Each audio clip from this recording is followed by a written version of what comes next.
لا يصدق، إنجاز كبير تاريخي وليس بالإنجاز العادي.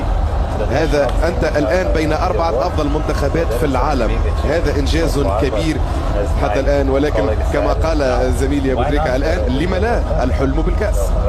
إذا تهانينا مرة أخرى لهذا المنتخب المنظم المنضبط الذي ركض كثيرا وحارب، ولكن ركض في الاتجاه الصحيح. هذا أهم شيء، وهذا ما يجعله منتخبا فريدا من نوعه. لاعبون ممتازون مهاريون في أفضل مستوياتهم. الحارس بونو، التهانينا على هذا المستوى. وناحي كذلك لاعب 8، يا له من لاعب، يا لها من مهارة ويا لها من مباراة. نعم 8 طبعا بالتأكيد.